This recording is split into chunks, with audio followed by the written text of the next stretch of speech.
لله الحمد لله نحمده ونستعينه ونستغفره ونعوذ بالله من شرور انفسنا ومن سيئات اعمالنا من يهده الله فلا مضل له ومن يضلل فلا هادي له واشهد ان لا اله الا الله وحده لا شريك له واشهد ان محمدا عبده ورسوله. اعوذ بالله من الشيطان الرجيم. كل نفس ذائقة الموت وإنما توفون أجوركم يوم القيامة فمن زحزح عن النار وأدخل الجنة فقد فاز وما الحياة الدنيا إلا متاع الغرور.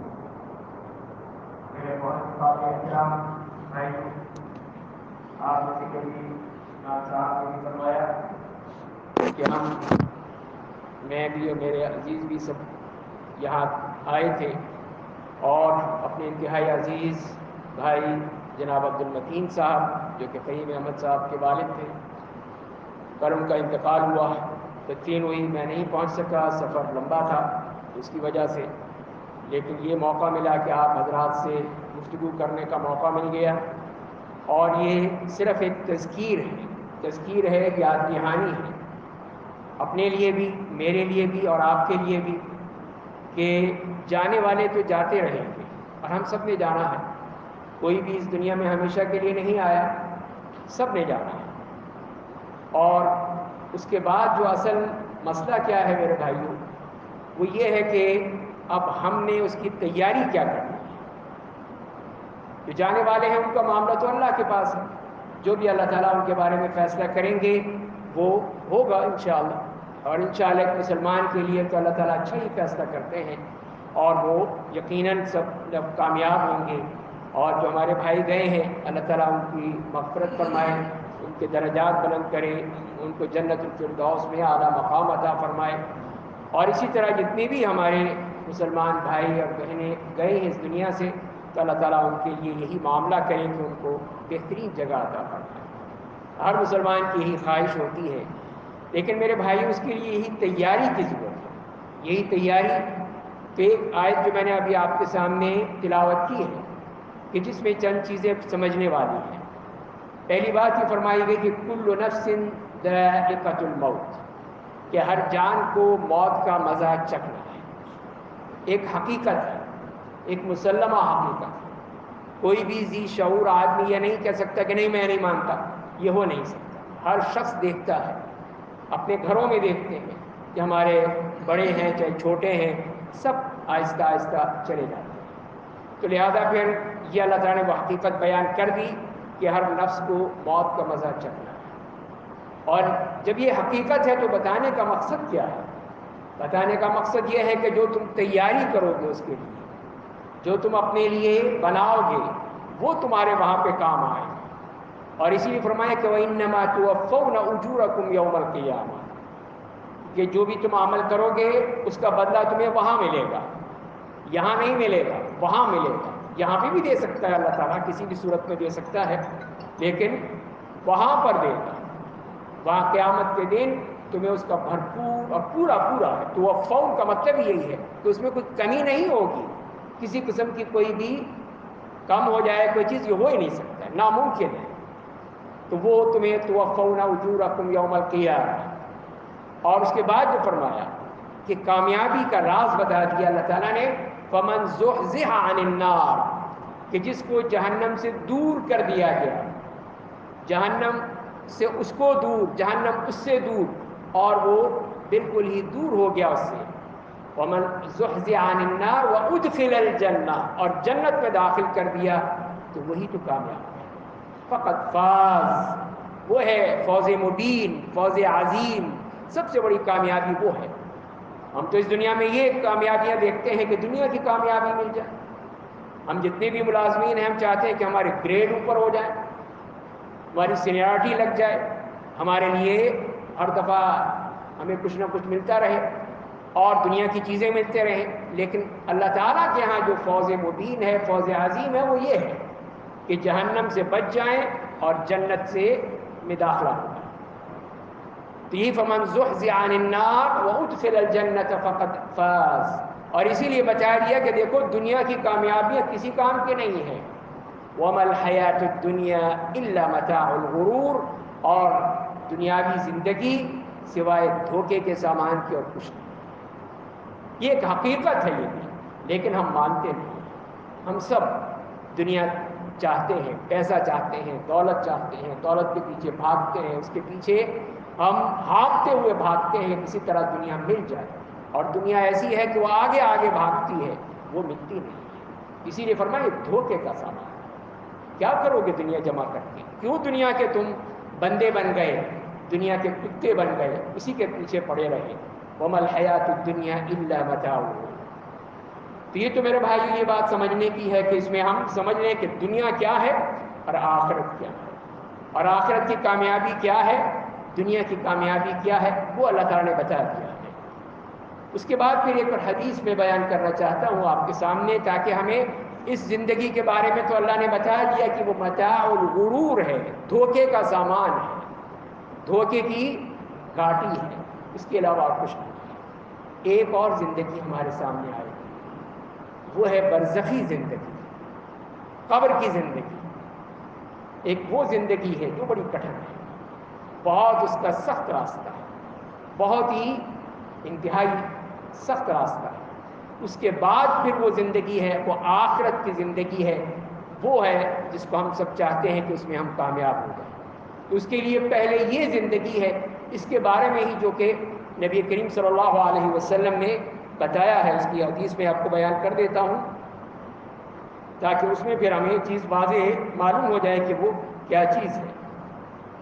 اور اس میں حضرت براء بن عازب رضی اللہ تعالیٰ عنہ بیان کرتے ہیں کہ ہم نبی کریم صلی اللہ علیہ وسلم کے ساتھ نکلے ایک جنازے میں.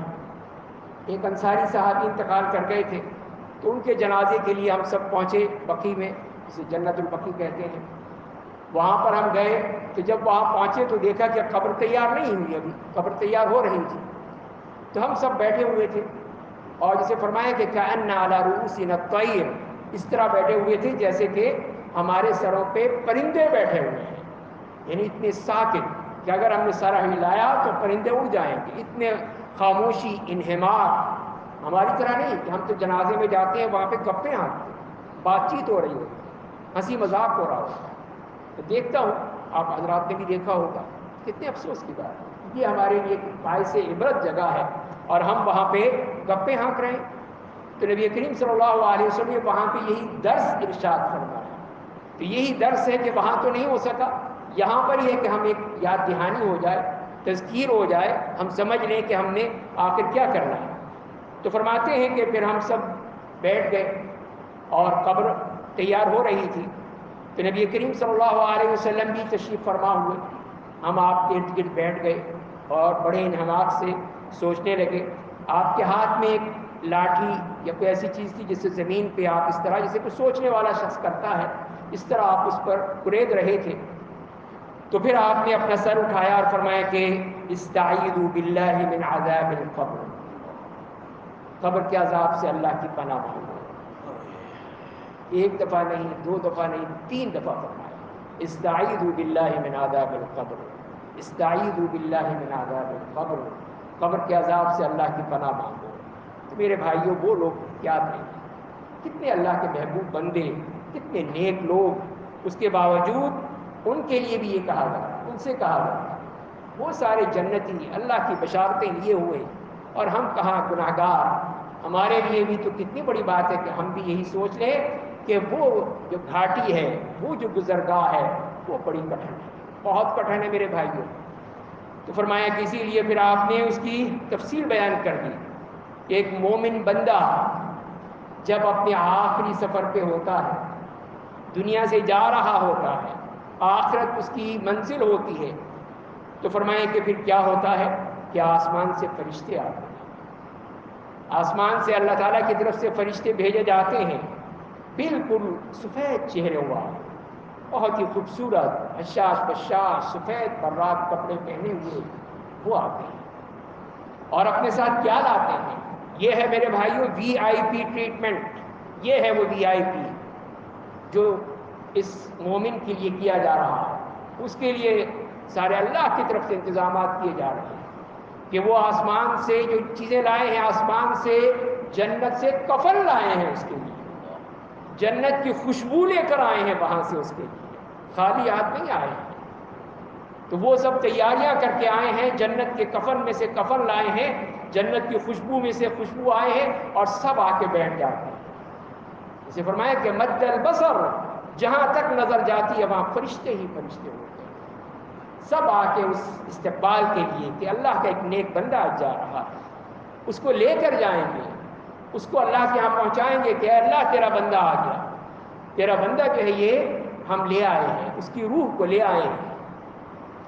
تو فرماتے ہیں کہ پھر وہ موت کا فرشتہ بھی آ رہا ہے، یہ تو صرف اس کے ساتھ ایک قافلہ ہے فرشتوں کا جو اس کو باقاعدہ پروٹوکول دے رہا ہے، یہ ہے وی آئی پی پروٹوکول اس روح کے لیے جو اللہ کی نیک روح تھی، نیک بندہ تھا، ساری زندگی اس نے اللہ کے دین کے لیے گزاری تھی، اللہ کے دین کے مطابق گزاری تھی۔ تو آج اس کے لیے پھر اللہ کی طرف سے دیکھیے کیسا انتظام ہو رہا ہے۔ تو وہ ملک الموت، موت کا فرشتہ آتا ہے اور آ کر کہتا ہے کہ ایتھا النفس الطیبہ، صحیح کہا، ایتھا النفس الطیبہ، ہے پاک روح، نکل اپنے جسم سے، اس کو نکلنے کے لیے کہتا ہے۔ تو وہ روح کیسے نکلتی ہے؟ فرمائے کہ جیسے کہ مشکیزے سے پانی ٹپکتا ہے، کتنی آسانی سے روح نکلتی ہے۔ یہ اللہ کی طرف سے اس کا سب انعامات ہیں اس کے لیے، اس مومن کے لیے، اس صاحب ایمان کے لیے۔ اور پھر جیسے ہی وہ لیتے ہیں تو اپنے ہاتھ میں نہیں رکھتے بلکہ فوراً اس کفن میں لپیٹتے ہیں جو وہ جنت سے لائے ہیں، جنت کے کفن میں لپیٹ دیتے ہیں۔ اور وہ حنوت وہی خوشبو ہے جو جنت سے لائے ہیں، اس میں اس کو لگا دیتے ہیں، خوشبوئیں اس کے اوپر، اور پھر وہ چلتے ہیں۔ اور وہ خوشبو کیا ہے؟ روئے زمین پہ اس سے بڑھ کر کوئی خوشبو ہو نہیں سکتی، ایسی خوشبو ہے جو وہ جنت سے لائے ہیں۔ اس خوشبو میں لپیٹ کے اس کفن میں اس کو پوری طرح ملفوف کر کے پھر آپ اس کو لے کر جاتے ہیں وہ آسمانوں کی طرف۔ وہاں پہ بھی جاتے ہیں، ہر آسمان پہ اجازت لی جاتی ہے، اور فرشتے پوچھتے ہیں کہ ما ہذہ روح الطیب، یہ کس کی روح ہے؟ یہ بندہ کون ہے؟ اس کا اتنا استقبال، اتنا اس کا وی آئی پی پروٹوکول، اس کے ساتھ فرشتوں کی پوری ایک جیش، پورا ایک لشکر ہے اس کے ساتھ، یہ کون ہے؟ تو وہ پھر اس کے جو بہترین نام ہیں ان کے ذریعے سے بتاتے ہیں کہ یہ فلاں ابن فلاں ہے۔ فرشتے بتاتے ہیں کہ یہ فلاں ابن فلاں ہے۔ تو ہر دروازے پہ پہنچتے ہیں اور پھر اس کے دروازے کھلتے چلے جاتے ہیں، دروازے کھلتے چلے جاتے ہیں اور اللہ کے حضور پیش کیے، وہاں پہ پیش کیے جاتے ہیں اور بتایا جاتا ہے کہ اللہ تیرا بندہ، یہ ہے تیرا بندہ، یہ ہے اس کی روح جس کو تو نے حکم دیا تھا ہم لے آئے ہیں۔ تو اللہ تعالیٰ کی طرف سے پھر حکم ہوتا ہے کہ اکتبوا کتاب عبدی فی علیین، میرے بندے کا نام علیین میں لکھ دو۔ پہلے ہی سے نام ہی لکھوا دیا گیا، علیین، ان کتاب الابرار لفی علیین وما ادراک ما علیون کتاب مرقوم یشہدہ المقربون۔ وہ ہے وہ رجسٹر ہے، وہ کتاب ہے، وہ چیز ہے کہ جس میں اللہ اپنے نیک بندوں کے نام لکھوا دیتے۔ اعلی علیین میں وہ رجسٹر رکھا ہوا ہے، وہ کتاب رکھی ہوئی ہے، اللہ ہمارے نام بھی اسی میں لکھ دے، ہم سب وہاں پہ اسی میں جائیں اور ہمارے لیے بھی اعلان ہو کہ ان کا نام لکھ دو اس میں، تو اس کا نام لکھ دیا جائے گا وہاں پہ۔ اور پھر اللہ تعالیٰ کہیں گے کہ آپ لوٹا دو میرے بندے کی روح اس کے جسم میں، واپس کر دو اس کو، تو دفن کر دیا ہے، وہ قبر میں ہے، اب اس کی اصل امتحان شروع ہو رہا ہے۔ یہ یوں کہہ لیجئے وہ جنت کا وہ انٹری ٹیسٹ ہے۔ اس دنیا میں بھی جتنے بھی امتحان ہوتے ہیں، جتنے بھی سلیکشن ہوتے ہیں، پہلے ایک انٹری ٹیسٹ ہوتا ہے، تو یہ وہ انٹری ٹیسٹ ہے ایک اللہ کی طرف سے کہ جو اس میں کامیاب ہو گیا وہ باقی بھی کامیاب، جو اس میں فیل ہو گیا وہ باقی میں بھی فیل، یہ وہ انٹری ٹیسٹ ہے۔ تو یہاں پہ کیا ہوگا؟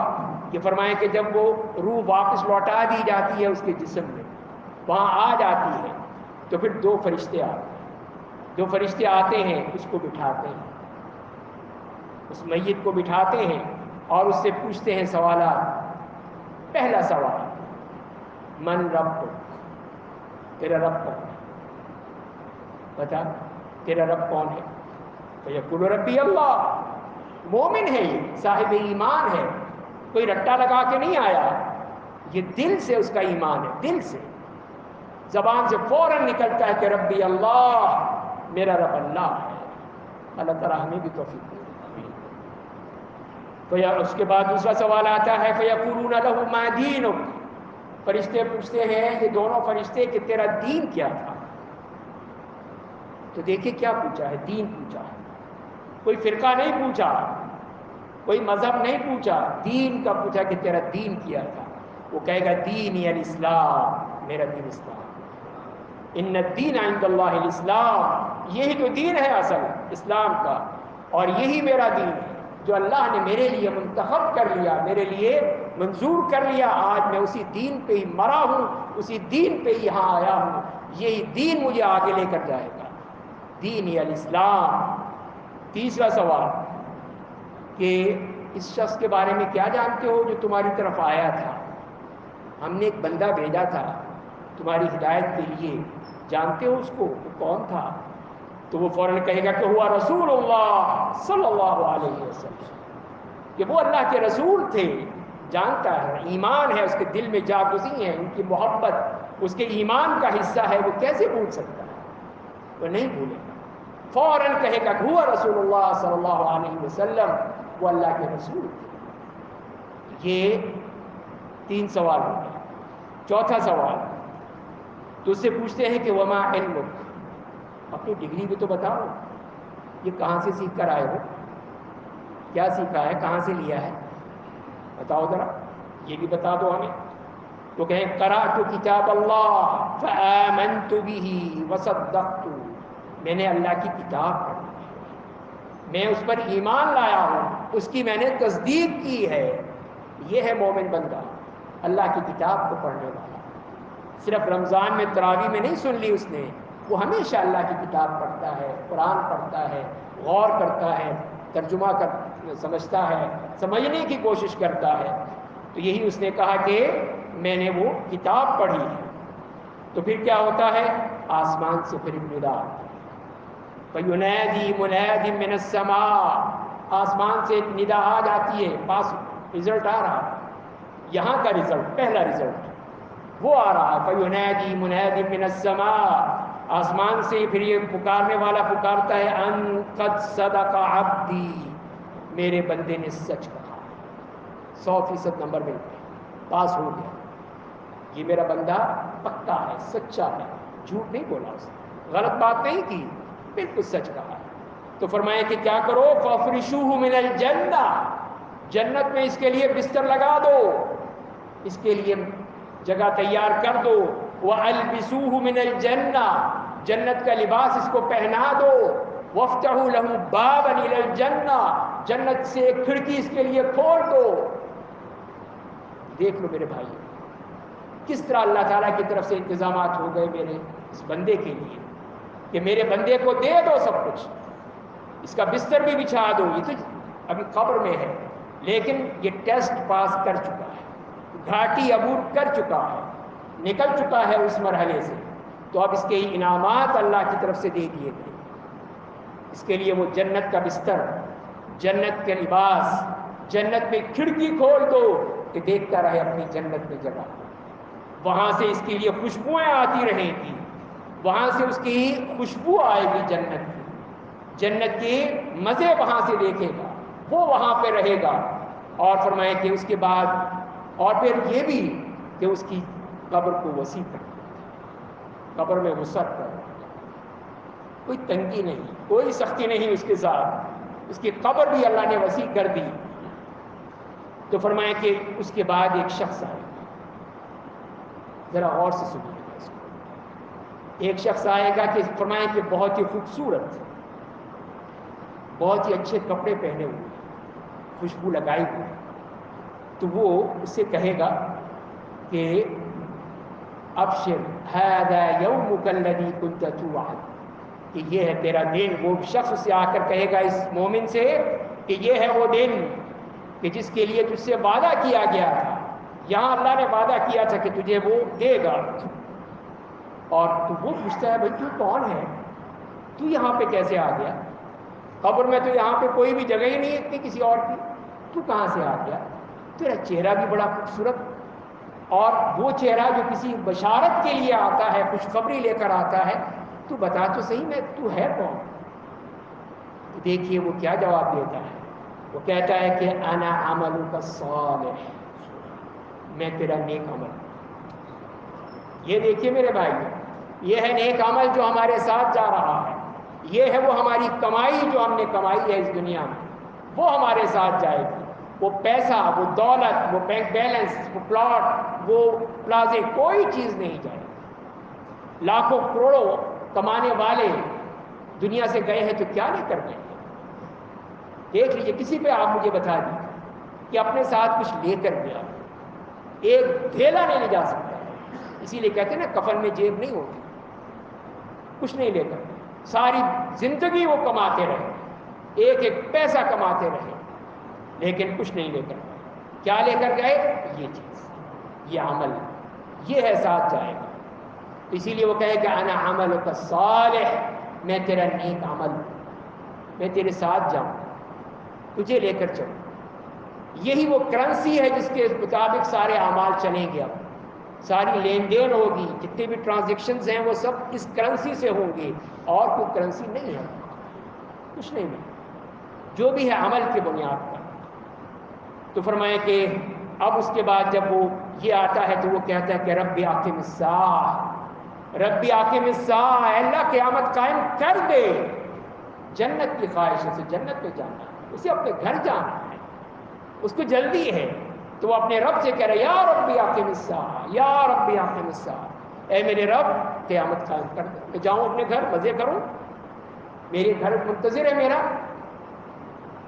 تو وہ اس کے لیے اللہ سے کہے گا، لیکن ظاہر ہے کہ ابھی وقت تو نہیں آیا، ابھی سے کہا جائے کہ نم کنومۃ العروس لا یوقظها الا احب اہلہ الیہ، کہ اب سو جاؤ اس دلہن کی طرح جس کو اس کے جو محبوب ترین شخص ہے وہی آ کر اس کو جگاتا ہے، اس طرح تم بھی سو، اب سو جا آرام، تمہیں کوئی لا خوف علیہم ولا هم یحزنون، کسی قسم کا کوئی دکھ نہیں، کوئی تکلیف نہیں، کوئی کچھ نہیں، اب آرام سے سو جاؤ، اب قیامت کے دن کوئی تکلیف نہیں۔ یہ میرے بھائی پہلا مرحلہ ہے، ایک تصویر دکھا دی اللہ نے، وہ یہ ہے کہ مومن کی، اس کے مقابلے میں دوسرا بھی ایک تصویر وہ بھی دکھائی ہمیں، ایک کافر کی، ایک مشرک کی، ایک منافق کی، اس کی بھی، کہ جب اس کا وقت آتا ہے کہ وہ جب دنیا سے جا رہا ہوتا ہے آخرت کے سفر پر، تو اس کے بعد آسمان سے وہ فرشتے آتے ہیں انتہائی کرخت، سخت اور سیاہ چہروں والے، اور ان کے ساتھ کیا ہوتا ہے؟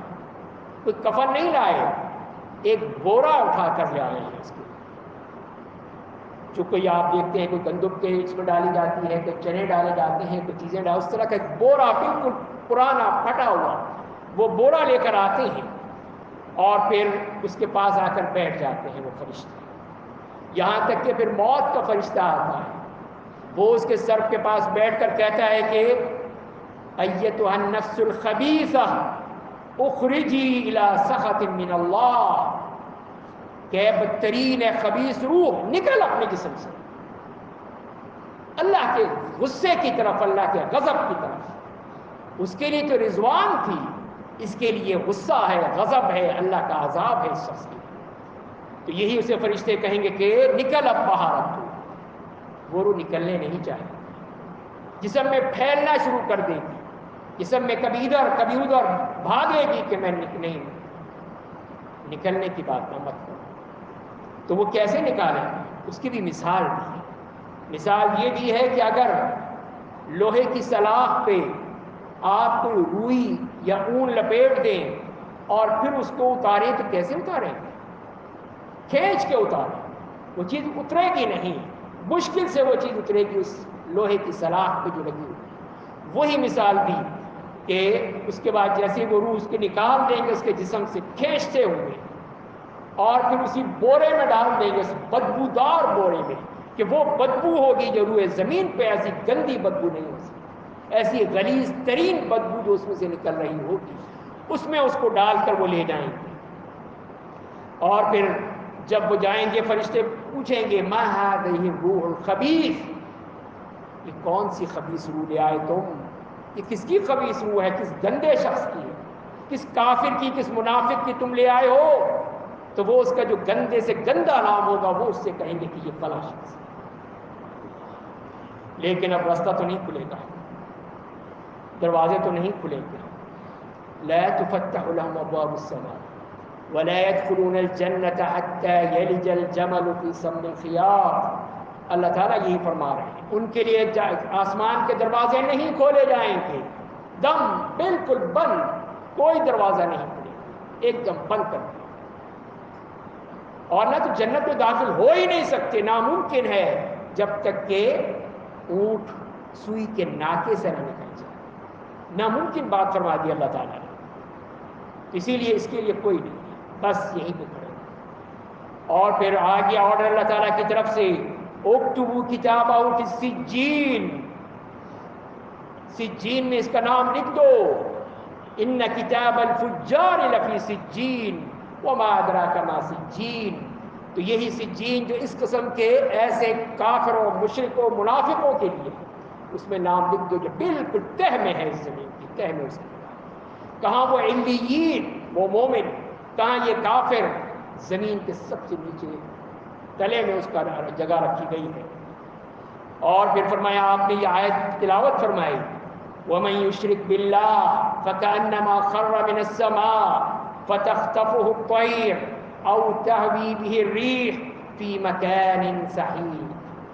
آپ نے قرآن کی آیت تلاوت کر کے بتا دیا کہ اس کا مقام کیا ہوگا، کہ جو بھی اللہ کے ساتھ شرک کرتا ہے، اللہ کے ساتھ کسی کو شریک ٹھہراتا ہے اللہ کی ذات اقدس کے ساتھ، تو فرمایا کیا ہوگا، وہ اس طرح ہے جیسے کہ آسمان سے گر کے وہ زمین پر آ رہا ہے، تو اسے کوئی پرندہ اچک لیتا ہے یا اس کو تیز ہوا لے کر چلی جاتی ہے اور کسی کی گہری کھائی میں جا کے پھینک دیتی ہے۔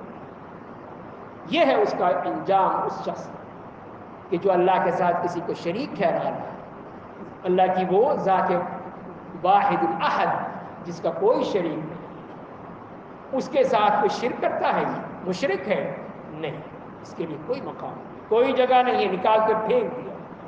اب اگلا مرحلہ آ گیا کہ اس کی روح لوٹا دو، اس کا بھی حساب ہونا ہے، اس نے بھی اسی گھاٹی سے گزرنا ہے، اس کا بھی اینٹری ٹیسٹ ہونا ہے، یہ بھی دیکھتے ہیں کہ یہ کیا کرتا ہے۔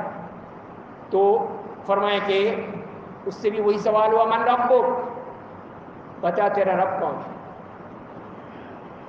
دیکھ لو میرے بھائیو کیسا انجام ہے، کیا کہتا ہے، ہائے ہائے الہ، مجھے کچھ نہیں، میرا رب کون ہے۔ میں نے تو دیکھا لوگ کہہ رہے ہیں، میں نے بھی کہہ دیا، کوئی بھگوان کو پوچھ رہا ہے تو میں نے بھی کہہ دیا، کوئی اور کچھ کہہ رہا ہے تو میں بھی اسی طرح چل پڑا، مجھے نہیں معلوم میرا رب کون ہے۔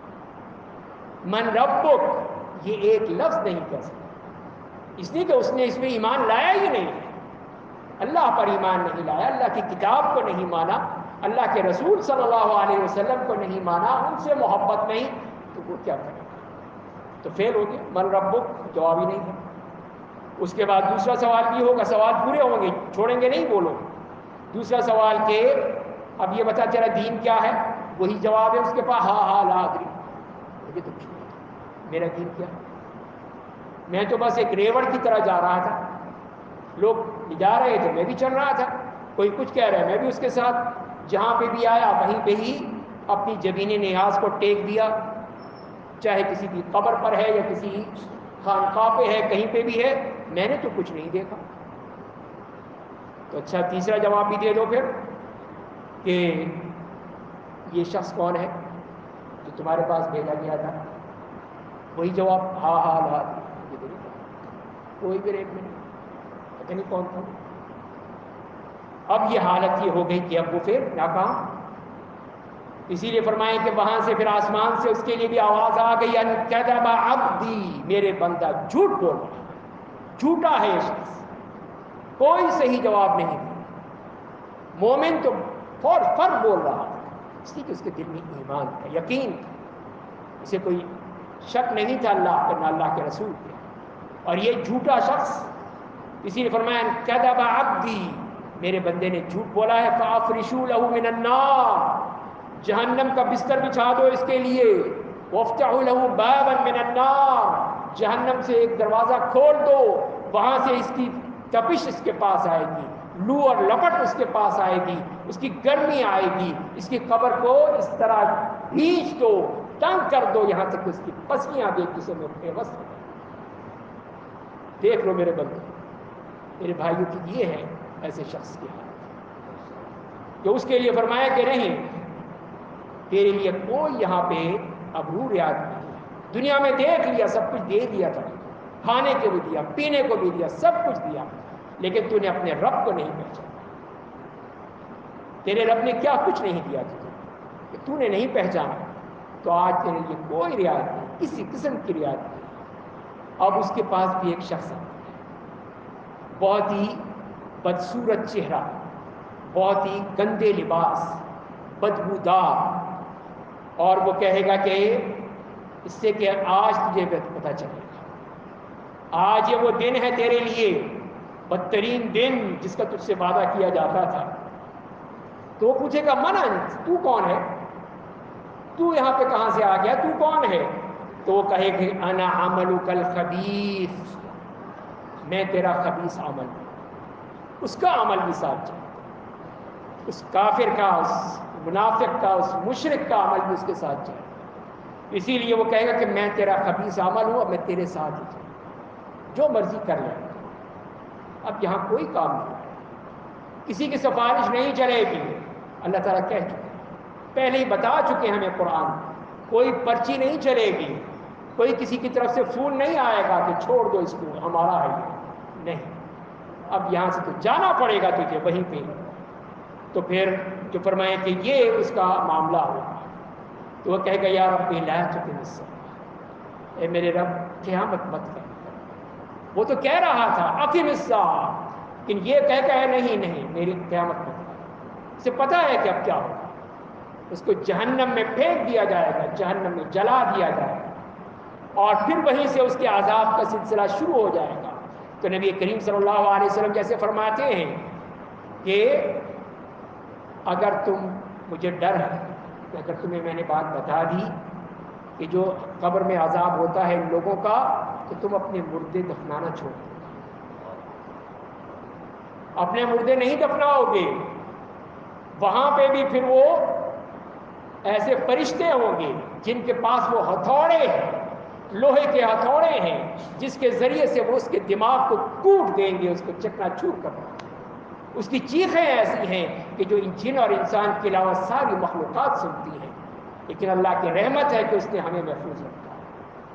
اسی لیے آپ نے یہی فرمایا کہ اگر یہ میں سنوا دوں تمہیں وہ عذاب، تو تم اپنے قبر کیا قبرستان جانا بھی چھوڑ دو، قریب نہیں جاؤ گے، اس لیے کہ عذاب قبر بہت سخت ہے. تو میرے بھائیو یہ ہے اصل چیز جو بتا دی گئی کہ ایسے لوگوں کے لیے. تو پھر ہمارے ساتھ پھر وہی عمل چلتا ہے، جیسے کہ آپ نے دیکھ لیا اس حدیث میں جو رسول اللہ بیان کر رہے ہیں. میں کوئی اپنی بات نہیں کہہ رہا، اپنے پاس سے نہیں کہہ رہا، یہ حدیث ہے جو کہ نبی کریم صلی اللہ علیہ وسلم کا فرمان ہے. غیب کی باتیں ہیں، غیب کی باتیں وہی بتا سکتے ہیں، ہم کہیں اور سے لے نہیں سکتے. اسی لیے پھر اپنے عمل کی فکر کرنی ہے کہ ہمارا عمل کیا ہو، اور عمل کا معاملہ کیا ہے آپ سب جانتے ہیں. ایک تو وہ ہیں حقوق جو ہم، اللہ کے حقوق ہیں وہ ہم ادا کرتے ہیں، حقوق سب کو ادا کیا جاتا ہے. اور دوسرے وہ حقوق ہیں جو بندوں کے حقوق ہیں. تو اللہ تعالیٰ اپنے حقوق میں تو کوتاہی معاف کر دیتے ہیں. ہمارے سے کوتاہی ہو جاتی، انسان ہے، کبھی نماز میں، کبھی روزے میں، کبھی زکوٰۃ میں، کبھی کسی بھی معاملے میں کوتاہی ہو جاتی ہے. اللہ تعالیٰ کہتے ہیں چلو میرا بندہ کر تو رہا ہے، بالکل غافل تو نہیں ہے، چلو معاف کر دو.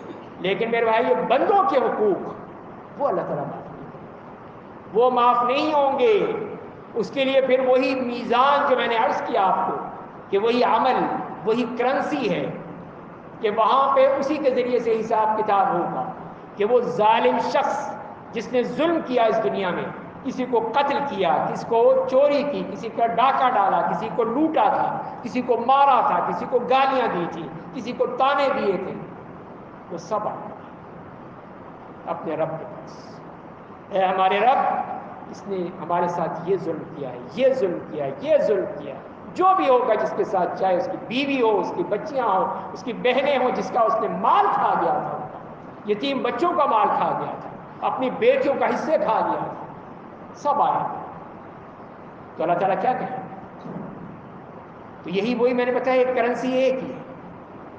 تو اللہ تعالیٰ کہیں گے کہ لے جاؤ اس کے، پھر یہ مال لے جاؤ، اس کے ساتھ جو ہے عمل لے جاؤ اس کا، اس کی نمازیں بھی گئیں، اس کے روزے بھی گئے، اس کا حج اور عمرہ بھی گیا، اس کے صدقات خیرات سب کچھ چلا گیا، لیکن آنے والے آ رہے ہیں اسی طرح۔ تو اللہ تعالیٰ کہیں گے کہ اب تو ختم ہو گیا مسئلہ، ساری جو کچھ لایا تھا، لدا پھدا آیا تھا، سب کچھ ختم ہو گیا، میرے پاس کچھ نہیں ہے اب کیا کریں؟ پھر فرشتے پوچھیں گے اللہ فرمائیے، ارشاد فرمائیے جو آپ حکم دیں۔ کہا کہ ان سب کے گناہ اس پر ڈال، اس بدبخت کے اوپر ڈال دو، اس ظالم پر جس نے دنیا میں اس ظلم و ستم کا بازار گرم کر رکھا تھا، تو وہ پھر سارے اس کے گناہ سب اس پہ ڈال۔ تو یہ ہے، اس کو آپ نے فرمایا کہ یہ ہے مفلس، میری امت کا مفلس شخص ہے، کہ دنیا سے لدا پھدا آیا تھا، بہت کچھ لے کر آیا تھا، نمازیں بھی، روزے بھی، حج بھی، زکوٰۃ بھی، کیا کچھ نہیں تھا اس کے پاس، لیکن یہاں تو سب کچھ لٹ گیا، کچھ نہیں۔ تو یہ ہے عمل کا نتیجہ، کہ اگر ہمارا عمل ایسا ہوا تو یہ لٹ جائے گا، ختم ہو جائے گا، سارے جو مظلوم ہیں سب آئیں گے، لے جائیں گے، ہمارے پاس کچھ نہیں۔ تو اسی لیے پھر اصل چیز ہی وہ عمل ہے جو ہمیں لے کر جائے۔ تو میرے بھائیوں، یہ ہے اصل پیغام جو ہمیں جانے والا دے رہا تھا، کہ میں تو جا رہا، میرا معاملہ اللہ کے پاس، تم ذرا دیکھتے رہنا، تم ذرا سنبھل کے رہنا، تم کہیں اپنے اعمال میں کسی قسم کی کوتاہی مت کرنا، کہیں تم کھیل کود میں وقت ضائع مت کر دینا، اپنے عمل پر خیال۔ تو یہی اصل چیز ہے، یہ ہم سمجھ لیں تو اللہ تعالیٰ ہمیں آسانیاں ہی آسانیاں ہوتی چلی جائیں گی، اور یہ عمل ہمارے کام آتا چلا جائے گا۔ اللہ تعالیٰ مجھے بھی اور آپ کو بھی اس کی توفیق عطا فرمائے۔ بسم اللہ الرحمن الرحیم، الحمد للہ رب العالمین، اللهم صل على محمد وعلى آل محمد كما صليت على إبراهيم وعلى آل إبراهيم إنك حميد مجيد، اللهم بارك على محمد وعلى آل محمد كما باركت على إبراهيم وعلى آل إبراهيم إنك حميد مجيد، رب اغفر وارحم وأنت خير الراحمين، اللهم اغفر له وارحمه وعافه واعف عنه، اللهم أكرم نزله، اللهم أكرم نزله ووسع مدخله ونقه من الخطايا كما نقيت الثوب الأبيض من الدنس، اللهم اغسله بالماء والثلج والبرد، اللهم اغسله بالماء والثلج والبرد، اللهم لا تحرمنا أجره ولا تضلنا بعده، اللهم أبدله دارا خيرا من داره، وأهلا خيرا من أهله، وزوجا خيرا من زوجه، اللهم افسح له في قبره، اللهم افسح له في قبره، اللهم ادخله جنة الفردوس، اللهم ادخله جنة الفردوس، اللهم اغفر له وارحمه وعافه واعف عنه، اللهم اغفر له وارحمه وعافه واعف عنه، اللهم ادخله جنة الفردوس، اللهم ادخله جنة الفردوس۔ اے اللہ ہم سب کے گناہوں کو معاف فرما دے، اے اللہ ہم تیرے سارے ناکارہ بندے ہیں، ہمارے اعمال ٹوٹے پھوٹے اعمال ہیں، اے اللہ ہمارے اعمال کو نہیں، اپنی رحمت کو دے، اپنی رحمت سے ہمارے سارے گناہ معاف کر دے، اے اللہ جو ہم ابھی زندہ ہیں ہمیں توفیق عطا فرما دے کہ ہم تیری رضا کے لیے کچھ کر لیں، اپنے لیے توشہ آخرت بنا لیں، اپنے عمل کی تیاری کر لیں، اے اللہ ہمیں اس کی توفیق عطا فرما دے، اے اللہ ہمیں اس کے لیے تیار کرنے کی توفیق عطا فرما دے، اپنے دنیاوی اعمال میں سے کچھ وقت تیرے لیے نکالنے کی توفیق عطا فرما دے، اے اللہ ہمارے عمل قبول فرما لے، ہمارے عمل کو ہمارے ساتھ چلنے کی ہمیں تاکید عطا فرما دے کہ ہم عمل کرتے رہیں۔ ربنا اغفر لنا ذنوبنا واسرافنا فی امرنا وثبت أقدامنا وانصرنا على القوم الكافرين. ربنا لا تزغ قلوبنا بعد إذ هديتنا وهب لنا من لدنك رحمة إنك أنت الوهاب. ربنا آتنا في الدنيا حسنة وفي الآخرة حسنة وقنا عذاب النار. اللهم اغفر لنا ذنوبنا وإسرافنا في أمرنا وثبت أقدامنا وانصرنا على القوم الكافرين. اللهم أصلح لنا ديننا الذي هو عصمة أمرنا، وأصلح لنا دنيانا التي فيها معاشنا، وأصلح لنا آخرتنا التي إليها معادنا، واجعل الحياة زيادة لنا في كل خير، واجعل الموت راحة لنا من كل شر. رب اغفر وارحم وأنت خير الراحمين. سبحان ربك رب العزة عما يصفون وسلام على المرسلين والحمد لله رب العالمين.